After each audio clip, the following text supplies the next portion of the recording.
सभी साथियों को हमारा नमस्कार। एरोमा केमिस्ट्री क्लासेस पर आपका स्वागत है। हम लोग क्वेश्चन नंबर 80 तक कर चुके थे और इसी 80 के आगे अब हम कंटिन्यू करने जा रहे हैं। आज आपको हम 120 क्वेश्चन तक ले चलने की कोशिश करेंगे। तो चलिए क्वेश्चन नंबर 81 पर चले आते हैं। 81 क्वेश्चन क्या कह रहा है? बहुत ही अच्छा क्वेश्चन, इंपॉर्टेंट क्वेश्चन है और क्वेश्चन कह रहा है कि विच of the following responsible for correct relative energies. बहुत अच्छा क्वेश्चन है और यूपी पीजीटी में बहुत आता है। यूपी पीजीटी में अगर हम लोग नोटिस कर रहे हैं, थोड़ा सा इसको हम जूम कर देते हैं। यूपी पीजीटी में अगर हम लोग नोटिस कर रहे हैं इस क्वेश्चन को, तो बहुत ही इंपॉर्टेंट क्वेश्चन है और खासकर ये क्वेश्चन आपका यूके पीजीटी में भी मैंने नोटिस किया है और ये क्वेश्चन बहुत इंपॉर्टेंट है। इसके लिए मैंने आपको बताया था कि जो एनर्जी होती है वो सबसे कम किसकी होती है। अगर हम लोग यहाँ पर कोसी गामा का x ray ultra visible in my radio, तो इसका मतलब है यहाँ पर अगर हम आंसर देखेंगे तो कोसी गामा का x ray ultra visible in my radio, ठीक है, इन माई रेडियो। तो इसका मतलब यहाँ पर सी ऑप्शन बिल्कुल राइट ऑप्शन है। इस ऑप्शन पर हम लोग टिक कर लेते हैं। बहुत ही जबरदस्त, very very important. What is the definition of wave number? Wave number की डेफिनेशन क्या है? तो ध्यान दीजिए, what is the definition of wave number. तो वेव नंबर एक्चुअली में lambda nu bar is equal to, आपको पता होना चाहिए, 1 अपॉन लैम्डा होता है। तो यहाँ पर 1 अपॉन वेवलेंथ इसको नोट कर सकते हैं। बहुत ही अच्छा क्वेश्चन है, ये भी क्वेश्चन बहुत अच्छा है। Which of the following compound absorbs light with longest wavelength. देखो यहां पर आपको करना क्या, लॉन्गेस्ट वेवलेंथ को कौन एब्जॉर्ब कर पाएगा। क्वेश्चन बहुत अच्छा है और इसको कैसे करेंगे। देखो लॉन्गेस्ट वेवलेंथ का मतलब होगा कि उसकी एनर्जी जो होती है वो कम होगी, क्योंकि energy is inversely proportional to wavelength होती है। अब अगर 1357 ऑक्टाटेट्राइन है, ऑक्टाटेट्राइन है, तो यहाँ पर इसका मतलब हुआ कि हम लोग इस तरीके से 1 पर, उसके बाद आपका 3 पर, उसके बाद आपका 5 पर फिर 7 पर, इस तरीके से पूरा लगा हुआ है। तो 1357 ऑक्टाटेट्राइन को अगर हम लोग देखें तो यहाँ पर सबसे ज्यादा एनर्जी मतलब जो है वेवलेंथ ज्यादा होगी और एनर्जी की कंजम्पशन कम हो जाएगी, क्योंकि हर जगह पर आपका ये ग्रुप लगा हुआ है। तो इसका ध्यान देना पड़ेगा कि ऑप्शन नंबर यहाँ पर हमारा ए हो जाता है। बहुत ही अच्छा क्वेश्चन ये भी है। Which compound below with will have the longest lambda max. यहाँ पर लैम्डा मैक्स कौन सा कंपाउंड होगा यहाँ पर?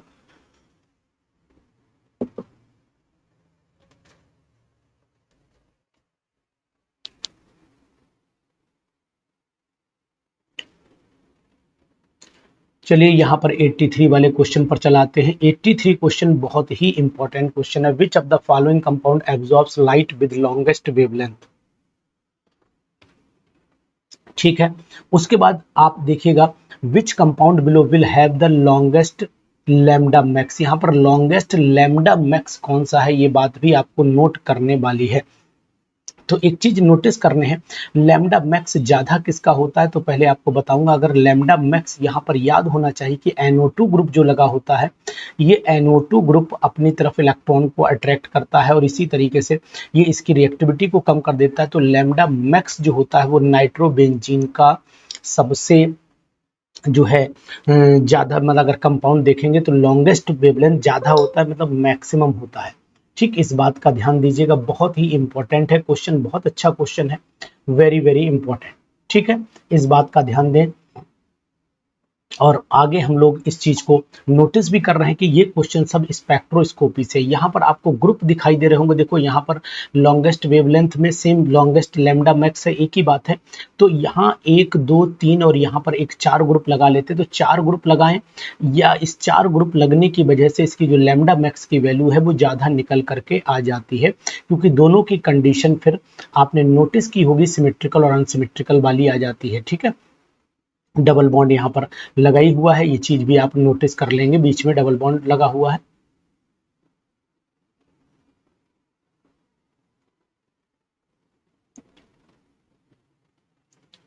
Which compound shows the longest lambda max in UV विस स्पेक्ट्रम।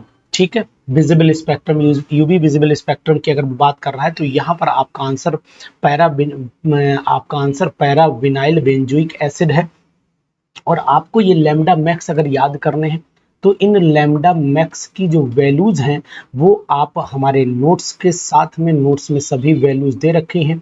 नोट्स से वैल्यूज आप याद कर लीजिएगा, ध्यान से नोट्स से वैल्यू आप याद कर लेंगे। नेक्स्ट क्वेश्चन पर चले आइए। नेक्स्ट क्वेश्चन कह रहा है what does IR spectroscopy allows us to determine. यहां पर जो आईआर स्पेक्ट्रोस्कोपी है वो क्या अलाउ करती है?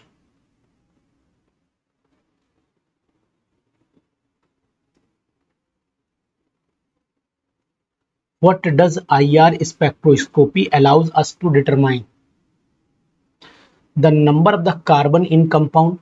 देखो IR स्पेक्ट्रोस्कोपी आपको बताएगी कि कितने कैटेगरी के, यानी कि IR स्पेक्ट्रोस्कोपी स्ट्रेचिंग को बताती है, स्ट्रेचिंग को बताती है और साथ ही साथ आपका बेंडिंग बताती है। क्या बताती है? बेंडिंग बताती है। अब यहाँ पर चल लेते हैं हम इन क्वेश्चन की ओर। ये आईआर स्पेक्ट्रोस्कोपी जब होगी तो स्ट्रेचिंग और बेंडिंग जब आती है तो आपने देखा होगा इस तरीके के एंगल बनते, तो मतलब किस तरीके का बॉन्ड है ये हमें यहाँ से पता लग जाएगा। बहुत ही जरूरी है ये जानना हमारे लिए, तो इसको इम्पोर्टेंट करके नोटिस करिए आप। इसके बाद which of the following solvent is the best to use when taking IR spectro. तो यहाँ पर हम लोग सबसे अच्छा कार्बन टेट्राक्लोराइड सॉल्वेंट होता है जिसको हम लोग यूज करते हैं। विच एरिया, आहा, ये क्वेश्चन तो फंक्शनल ग्रुप रीजन का हमेशा पीजीटी में आता है और इस क्वेश्चन को आपको छोड़ना नहीं चाहिए। तो ये आपको पता होना चाहिए कि आईआर स्पेक्ट्रोस्कोपी की जो रेंज होती है वो लगभग 4000 से लेकर के मैक्सिमम 900 तक मानी जाती है। 900 यहाँ दिया नहीं, 1000 दिया हुआ है, तो फिलहाल हम डी ऑप्शन के साथ में यहाँ चले जाएंगे। When area of the IR spectroscopy is called fingerprint region, जो होता है वो आपका 600 से लेकर के 1300 होता है। 600 से 1300 दिया नहीं है, लगभग 1400 दिया है, तो इसी ऑप्शन के साथ हम यहाँ पर भी जाएंगे। बेहतरीन क्वेश्चन, इंपॉर्टेंट क्वेश्चन की सीरीज चल रही है। Where is an IR spectrum does the carbon carbon triple bond. जहां पर कार्बन कार्बन ट्रिपल बॉन्ड की स्ट्रेचिंग होती है तो वैल्यू लगभग 2100 सेंटीमीटर इनवर्स होती है, तो 2100 सेंटीमीटर इनवर्स आप नोट कर लीजिए। एंड एब्जॉर्प्शन बैंड 1600 है, तो सिंपल सी बात, कार्बन कार्बन डबल बॉन्ड की कंडीशन आपको दिखाई देगी, तो ये वाला टिक कर लीजिएगा। बहुत ही अच्छे क्वेश्चन है साथियों, और अगर आप चाहते हैं ऐसे क्वेश्चन को करना तो फिर हमारे साथ आप एक बार जरूर जुड़िए। आपको समझ में आएगा कि अरोमा केमिस्ट्री क्लासेस के क्वेश्चंस से बेहतर क्वेश्चन इस प्रयागराज संगम की धरती पर कोई दे ही नहीं सकता। मेरा वादा है आपसे, चाहे आप कहीं भी चले जाएं, आप किसी भी गंगा में बह जाएं, लेकिन इस प्रयागराज की संगम की गंगा में आपको एरोमा केमिस्ट्री क्लासेस सबसे बेस्ट क्वेश्चन देगा। Which of the following absorption bands could be used to distinguish between dimethylamine और ट्राई मिथाइल एमीन। तो यहाँ पर आपको, ठीक है, तो बहुत ही इंपॉर्टेंट है ये क्वेश्चन, वेरी वेरी इंपॉर्टेंट, तो इस बात का बहुत ध्यान दीजिएगा। Very very good. चलो इस क्वेश्चन को आगे देख लेते हैं। इस क्वेश्चन को आगे देख लेते हैं। चलिए हम यहाँ पर आपके इस क्वेश्चन पे एक चीज और बताने की कोशिश करेंगे कि 3500 से लेके 3300 सेंटीमीटर इनवर्स की रेंज होती है इसकी। तो इसका मतलब अगर आपने ट्राई मिथाइल और डाई मिथाइल के बीच में डिस्टिंग्विश किया है तो आप जो हैं वो इस कंडीशन में को ध्यान रखिएगा। ठीक है, वेरी वेरी इंपॉर्टेंट। तो ध्यान दें आप लोग कि ऐसे क्वेश्चंस को हम लोग जो है वो करेंगे जरूर। ठीक, where is an IR spectrum would you find the absorption band due to carbon oxygen double bond. अगर कार्बन ऑक्सीजन डबल बॉन्ड है तो इसका मतलब है कि यहाँ पर कीटोनिक ग्रुप है, इस तरीके की कार्बन ऑक्सीजन बॉन्ड की कंडीशन होती है, और ये लगभग 1780 से लेकर के 1600 के आसपास होती है, 1650 के आसपास है। तो यहाँ पर 1600 तो दी भी नहीं है, फिलहाल हम इस आंसर के साथ में जाएंगे। बहुत ही बेहतर क्वेश्चन है, वेरी वेरी इंपॉर्टेंट। ठीक है, इस क्वेश्चन को आप जरूर कर लीजिएगा, जरूर कर लीजिएगा, ये आपके लिए इंपॉर्टेंट रहेगा। ठीक है, ये बात आप नोट करिएगा। तो ऐसे क्वेश्चन अगर आप छोड़ देते हैं ना तो फिर ये मान के चलिए कि आप अपना नुकसान कर रहे हैं। स्ट्रॉन्ग पीक की अगर हम लोग बात करते हैं तो यहाँ पर ये नोट करना पड़ेगा कि स्ट्रॉन्ग पीक 1700 से 1760 के बीच में दे रखी है, और इंफ्रारेड स्पेक्ट्रम दिया हुआ है। इंफ्रारेड स्पेक्ट्रम दिया हुआ है, तो यहाँ पर कौन सी एल्कीन हो सकती है, कौन सी सैचुरेटेड कंपाउंड हो सकता है। तो एक्चुअल में अभी हम लोगों ने पढ़ा 1700 से लेकर के 1760 वाली जो रेंज है वो कार्बोनाइल कंपाउंड की रेंज मानी जाती है। तो यहाँ पर हम डी ऑप्शन के साथ में चले जाएंगे। तो बहुत ही बेहतर question, very very important question, examination के पॉइंट ऑफ व्यू से बहुत ही अच्छा क्वेश्चन है। तो इन चीजों को आप ध्यान रखिएगा और हम कहेंगे आपसे कि ऐसे क्वेश्चन आप जरूर हमसे पढ़ते रहिए क्योंकि ये क्वेश्चन एग्जाम में आ सकते हैं, संभावित हैं। संभावित हैं, तो ऐसे क्वेश्चन को आप पढ़ना बिल्कुल नहीं भूलिएगा। ठीक, ये बात आप नोट डाउन कर लेना। दूसरी चीज आपको बताता हूँ, which class of compound shows the IR। अब ये बताओ IR स्पेक्ट्रम जब पूरा पढ़ना है तो 1700 तो हम बार बार ही यूज करते, तो कार्बोनाइल कंपाउंड किस में आते हैं, एल्डिहाइड में आते हैं। तो यहाँ पर हम लोग एल्डिहाइड को टिक कर देते हैं, एल्डिहाइड को टिक कर देते हैं। ये बात आप नोट करके रखिएगा, ध्यान से नोट करके रखिएगा, बहुत ही जरूरी है, वेरी वेरी इंपॉर्टेंट। ठीक, ध्यान दें आप इस बात का। उसके बाद where in the infrared spectrum, तो ये नोट करना है, where is the infrared spectrum would you find a strong absorption band representing the stretching frequency of the carbonyl group of the simple aldehyde and ketone. तो अब देखो, अभी हम लोगों ने कार्बोनाइल ग्रुप की सिंपल एल्डिहाइड कीटोन की बात ही कर रहे थे, तो फिर आंसर 1700 से चल ही रहा था, तो 1700 के नियर हम लोग आंसर लगा लेते हैं। What carboxylic acid derivative often shows too strong absorption, फिर कार्बोनाइल आ गया। तो कार्बोनाइल का मतलब है कि अगर कार्बोनाइल रीजन है और यहाँ पर दो कंडीशन आपको दिखाई दे रही हैं, तो आपको पता हो जाना चाहिए कार्बोक्सिलिक एसिड का डेरिवेटिव हो सकता है और दो स्ट्रॉन्ग बॉन्ड होंगे, तो इसका मतलब है कि दो कार्बोनाइल तो एनहाइड्राइड में ही संभव है। तो हम लोग यहाँ पर एनहाइड्राइड के साथ में चले जाते हैं। साथियों, ये क्वेश्चन आपके पीजीटी लेवल पर बहुत आते हैं। What type of the radiation is used in the nuclear magnetic resonance, ये क्वेश्चन लगभग बहुत लोग गलत करके आते हैं। एनएमआर रेजोनेंस स्पेक्ट्रोस्कोपी में कौन सी, तो लोग मैग्नेटिक लगा करके चले आते हैं, अल्ट्रावायलेट लगा करके चले आते हैं। आपको पता होना चाहिए रेडियो वेव्स यहाँ पर यूज होती है। बहुत ही जबरदस्त क्वेश्चन है ये, बहुत लोग गलत करते हैं, इसलिए इस क्वेश्चन को मैं बॉक्स में बंद किए दे रहा हूं, नोट डाउन करिएगा। मॉलिक्यूल कौन सा, एनएमआर में टीएमएस यूज करते हैं, आपको बिल्कुल रट जाना चाहिए, टीएमएस बहुत आता है पेपर में। ये क्वेश्चन भी यूपी पीजीटी का है, ये क्वेश्चन भी यूपी पीजीटी का है, ये क्वेश्चन भी आपका यूपी पीजीटी का है, बहुत ही बेहतर क्वेश्चन है। और एनएमआर स्पेक्ट्रोस्कोपी में जो एसिडिक हाइड्रोजन होते हैं उनके सिग्नल की बात कर रहा है। तो चलिए हम लोग सिग्नल पर चले आते हैं। तो यहाँ पर in what region of the NMR spectrum would you find the signal for the acidic hydrogen of the carboxylic acid।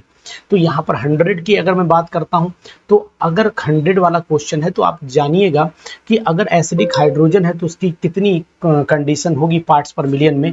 तो आपको याद होना चाहिए कि कार्बोक्सिलिक एसिड में जो COOH का जो एसिडिक हाइड्रोजन है वो ये वाला है, तो इसकी वैल्यू 10 से 12 ppm के आसपास होती है। तो आप इसको नोट डाउन कहीं पर कर लीजिए, क्योंकि ये क्वेश्चन जब तक आपको याद नहीं होंगे ना, तो ये क्वेश्चन आप कर नहीं पाएंगे। इस बात का आप ध्यान दीजिएगा, बहुत ही इंपॉर्टेंट, वेरी वेरी इंपॉर्टेंट। ठीक है, ये आपके लिए ऐसे क्वेश्चन हैं जो मैं उम्मीद करता हूं कि आप इन क्वेश्चंस को बहुत ध्यान से रखेंगे, ठीक है। तो ये क्वेश्चन नोट भी करते चलिए, ठीक, बहुत जरूरी, वेरी वेरी इंपॉर्टेंट। तो हम आपको ऐसे क्वेश्चंस की जो है वो सीरीज लगातार प्रोवाइड करवा रहे हैं, जहां पर क्वेश्चन, अब एनएमआर स्पेक्ट्रम पूछा है, इसमें हाइड्रोजन एनएमआर स्पेक्ट्रम के हिसाब से जो हाइड्रोजन्स होंगे सिग्नल, तो पहले हम लोग ब्यूटेन बना लेते हैं। यहाँ पर हो गया आपका ब्यूटेन H, यहाँ पर C हो गया, यहाँ पर आपका H हो गया, यहाँ पर आपका ये हो गया, तो H H H, यहाँ पर H, यहाँ पर H, यहाँ पर H, यहाँ पर H।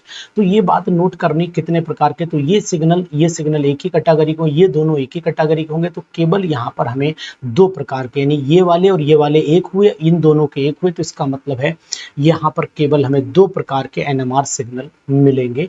इस बात का ध्यान दीजिएगा, बहुत ही जरूरी है, इंपॉर्टेंट है। Which of the following compound would have the signal for the methylene hydrogen farthest, यानी कि यहाँ मिथाइलिन हाइड्रोजन में which of the following compound है signal methylene hydrogen farthest down field, यानी कि यहाँ पर अगर हम लोग मिथाइलिन की बात करते हैं तो मिथाइलिन में आपको कंपाउंड अगर दिखाई दे रहा है,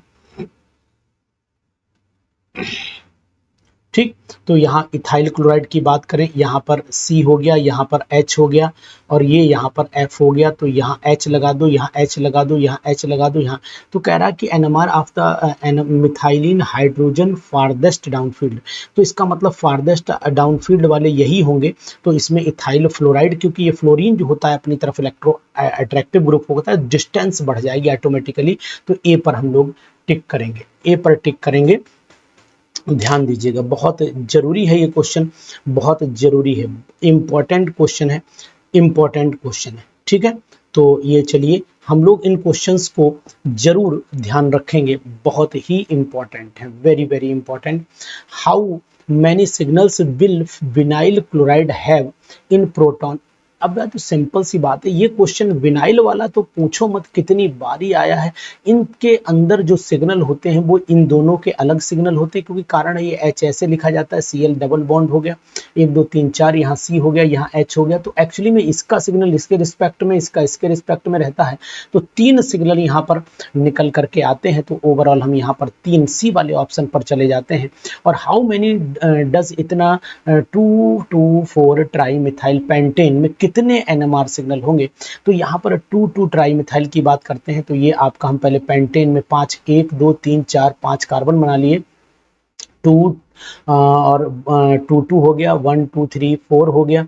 तो यहाँ पर 2,2,4 ट्राई मिथाइल पेंटेन, तो यहाँ पर हम कंडीशन लगा देते हैं, तो इनके NMR सिग्नल दोनों के अलग अलग हो जाएंगे, 100% अलग हो जाएंगे। तो इन दोनों का 1 हो गया, यानी कि इनका AA हो गया, और इनका NMR सिग्नल आपका इसके रिस्पेक्ट में इसका NMR सिग्नल इन दोनों के अलग हो जाएंगे, तो A हो गया, B हो गया, इन दोनों के एक ही से होंगे, तो ये C हो गया, ABC, और इन दोनों के इसका इसके रिस्पेक्ट में अलग हो जाएगा, इधर अलग ग्रुप है, ठीक है, इसका D हो गया। तो ओवरऑल 4 हमें NMR सिग्नल यहाँ पर मिलेंगे, तो यहाँ पर हम लोग 4 पर टिक कर लेते हैं। The proton NMR spectrum of the methyl propyl ketone, तो मिथाइल प्रोपाइल कीटोन बना लीजिए आप, ये आपका CO हो गया, ये आपका मिथाइल हो गया, ये आपका प्रोपाइल हो गया, तो इसका एक सिग्नल हो गया हमारे पास में, इसका आपका एक सिग्नल हो गया, इसके इधर मिथाइल इसका दूसरा, इसका तीसरा, तो ओवरऑल 1 2 3 4 सिग्नल हमें मिल जाएंगे। और यहाँ पर जो सिंगलेट डबलेट वाली बात आ रही है, तो यहाँ पर आपके जो 4 हैं वो 4 सिग्नल्स हो गए, नंबर 1 4 सिग्नल हो गए, एक सिंगलेट हो गया इसके अंदर, ठीक है, 2 ट्रिपलेट हो गए इसके अंदर, ठीक है, और एक आपका मल्टीप्लेट हो गया, बिल्कुल सही है। तो यहाँ पर मैंने सिंगलेट, ट्रिपलेट और मल्टीप्लेट ये सब निकालना आपको ऑलरेडी पहले से सिखाए थे अपने क्लास में। बेहतर क्वेश्चन के साथ में हम लोग जरूर आगे बढ़ेंगे। तो चलिए आगे क्वेश्चन नंबर 106 आ जाता है, in which order are the various part of the mass spectrometer found. तो देखो मास स्पेक्ट्रोमीटर में क्या क्या रहता है, पहले तो सैंपल होगा, फिर आयनाइजेशन चैम्बर होगा, फिर मैग्नेट और कलेक्टर रिकॉर्डर होगा। Which of the following is required in order to obtain the mass spectrum. ठीक, ये बात आप नोट करिएगा, बहुत ही बेहतर है, बहुत ही इंपॉर्टेंट है। Which of the following is required order to obtain the mass spectrum, question बहुत आया है इसमें एक्चुअली में मास स्पेक्ट्रम में, ठीक है। इस चीज को ध्यान दीजिएगा कि ये इलेक्ट्रॉन पर बेस होती है, और इलेक्ट्रॉन का लॉस यानी होना चाहिए, तो must be lose an electron पर हम लोग चले जाएंगे, बहुत ही बेहतर, very very important, very very important, ठीक। चलिए नेक्स्ट क्वेश्चन की बात कर लेते हैं हम लोग। नेक्स्ट क्वेश्चन की बात करेंगे आपसे, बहुत ही जबरदस्त क्वेश्चन है। What plotted on the X and Y axes in the mass spectrum. तो एक्स और Y axes in mass spectrum की अगर हम लोग बात करते हैं, तो ये नोट करना पड़ेगा कि अगर हम लोग मास स्पेक्ट्रम को प्लॉट करते हैं एक्स और वाई एक्सेस के टर्म में, तो यहाँ पर वाई एक्सेस मान लीजिए, यहाँ पर एक्स एक्सेस मान लीजिए, ये पूरा एक्सेस है, तो यहाँ पर जो होता है वो जो इलेक्ट्रॉन का जो अबंडेंस होता है वो इस पर चलता है, ये अबंडेंस रहता है, तो यहाँ पर अबंडेंस इलेक्ट्रॉन की आपको मिलनी चाहिए। और मास चार्ज रेशियो हम m/e रेशियो जो है वो यहाँ पर कंसीडरेशन करेंगे, तो यहाँ पर आंसर फिर आपका डी राइट होना चाहिए। व्हाट इज मॉलिक्यूलर आयन, अब ये बड़ा अजीब सा क्वेश्चन है। तो जहाँ पर इलेक्ट्रॉन गेन करने की कंडीशन होती है या लॉस करने की कंडीशन होती है वो आपका इलेक्ट्रॉन मॉलिक्यूलर आयन कहलाता है। तो यहाँ पर इलेक्ट्रॉन गेन लॉस दोनों ऑप्शन दे रखे हैं, लेकिन मॉलिक्यूलर आयन जब बनता है तो हमेशा लॉस कंडीशन से ही बनता है। जैसे NH4+ बन गया, इस तरीके के कंपाउंड जो होते हैं वो मॉलिक्यूलर फॉर्म में होते हैं। और मॉलिक्यूलर में एक चीज जान लीजिए कि जैसे NH3 है, इस पे लोन पर ये लॉस करेगा, है ना। जैसे H2O है, ये मॉलिक्यूल है, ये लॉस करेगा। तो इसका मतलब ये लॉस वाली कंडीशन पर हम लोग टिक कर लेते हैं, सी ऑप्शन को टिक कर लेते हैं। What is a base peak, ये बेस पीक क्या कहलाती है, तो जानिएगा बेस पीक जो होती है वो पीक होती है जो सबसे ज्यादा इंटेंसिटी को शो करती है। तो मतलब पीक विद ग्रेटेस्ट इंटेंसिटी, बिल्कुल याद करिएगा। What is the mass of molecular ion generated from ethane, देखो भाई इथेन मॉलिक्यूल आपने लिया है तो C2H6 इथेन हो गया, तो यानी कि 12 दूनी 24, तो यहाँ पर 24 + 6 मतलब यहाँ पर 30 हो गया। तो अब ये बताओ, अगर वो इलेक्ट्रॉन यहाँ पर व्हाट मॉलिक्यूलर आयन, तो इसके ऊपर अगर चार्ज आ जाता है प्लस, तो सिंपल सी बात है कि प्लस चार्ज तभी आ पाएगा जब ये इलेक्ट्रॉन, भाई ये इथेन मॉलिक्यूल है तो इथेन मॉलिक्यूल का मास तो वही रहेगा, मास थोड़ा ना बदल जाएगा। तो इलेक्ट्रॉन लॉस हुआ है, जबकि मास तो प्रोटॉन न्यूट्रॉन पर डिपेंड करता है। तो इसका मतलब ऑप्शन नंबर ए सही होगा। Spectrum of pentane shows the M/Z29, the what species cause this peak, इस पीक को हम लोग क्या बोलते हैं, तो आपको पता होना चाहिए M/Z। अगर मास और चार्ज रेशियो जो है 29 आ रहा है तो हमारा मॉलिक्यूल जो है कैटायन तो होगा ही, साथ में 2 कार्बन का होगा। देखो हमने यहाँ पर इसमें से C2H6 में से हम एक इलेक्ट्रॉन लॉस कर देते हैं तो C2H5 बन जाता है जो 29 शो करेगा, तो इसका मतलब इथाइल कार्बोकैटायन आ जाएगा। यहाँ पर इथाइल कार्बोकैटायन बहुत इसी से जुड़ा हुआ क्वेश्चन ये माना जाएगा। अगर हम लोग IUPAC नाम की बात कर लेते हैं, तो IUPAC name recommendation for naming branches alkane specific, तो IUPAC नाम जो है वो ब्रांचेस के लिए, एल्केन के लिए जो प्रेफरेंस किया गया है वो लॉन्गेस्ट कार्बन चेन होनी, वो IUPAC वाला रूल पूरा याद कर लीजिए और वो सभी पर अप्लाई हो जाता है। बहुत ही इंपॉर्टेंट है, वेरी वेरी इंपॉर्टेंट। चलिए, the abbreviation R is often used in organic chemistry structural formula to indicate, यानी किसको इंडिकेट करते हैं, तो आप जानिएगा। यहाँ पर आप अच्छे तरीके से जानो कि जो स्ट्रक्चरल फार्मूला होता है पूरे मॉलिक्यूल का, आर जो है वो अनरिएक्टिव होता है। पहली बात, एल्काइल ग्रुप को रिप्रेजेंट करता है, तो रिलेटिवली अनरिएक्टिव एल्काइल ग्रुप हम लोग, एल्काइल ग्रुप तो रिएक्शन ही नहीं करता है, सिंपल सी बात, ना के बराबर, केवल अपने घटाता बढ़ाता है रेट को। How many hydrogen atom will an alkane molecule with 22 carbon, अगर 22 कार्बन है तो फिर हाइड्रोजन कितने होंगे, तो ये बात जरूरी है और एल्केन सीरीज में है। तो CnH2n+2 कर दिए तो 22 दूनी 44 और 2 46, यानी कि यहाँ पर डी ऑप्शन सोचना नहीं, लगा देना है। The correct name of the unbranched dec carbon, जो अनब्रांच्ड है मतलब साइक्लिक है, वो अनब्रांच मतलब चेन, सिंपल चेन है, तो डेकेन हो गया, डेकेन हो गया, तो यानी कि सी ऑप्शन के साथ जाएंगे। IUPAC नेम आइसोपेंटेन का है, तो आइसोपेंटेन में हम लोग यहाँ पर CH3 रख लेते हैं और यहाँ पर आपका CH2 और यहाँ CH3, तो 2 मिथाइल ब्यूटेन हो जाता है, तो यहाँ पर ऑप्शन 2 मिथाइल ब्यूटेन हो गया। बहुत ही अच्छे क्वेश्चन है साहब, बहुत ही इंपॉर्टेंट क्वेश्चन है। What is the IUPAC name of neopentane, तो 2,2 डाइमिथाइल प्रोपेन हो जाता है, तो यहाँ पर 2,2 डाइमिथाइल प्रोपेन आपका नाम दिया भी हुआ है। एल्केन जो होते हैं वाटर सॉल्युबल नहीं होते हैं, पोलर नेचर में नहीं होते हैं, relatively unreactive compound, many other type of organic compound, C option जाएगा यहाँ पर। और how many of the following 5 1 alkenes propene, butene, pentene, hexene and heptene are the liquid at room temperature, तो आपको बताएंगे कि इसमें जो लिक्विड होंगे वो हाइयर होंगे, पेंटेन होंगे, हेक्सेन होंगे, हेप्टेन, यानी ओवरऑल 3 आंसर यहाँ पर हमारा आ जाएगा। तो ये क्वेश्चन बहुत ही इंपॉर्टेंट थे, मैंने आपको 40 क्वेश्चन करवाए हैं। और साथियों, अगर आपको ये 40 क्वेश्चन पसंद आए तो कमेंट बॉक्स में कमेंट करिए, क्योंकि 500 पूरे होने के बाद आपको PDF जरूर मिलेगी। Thank you.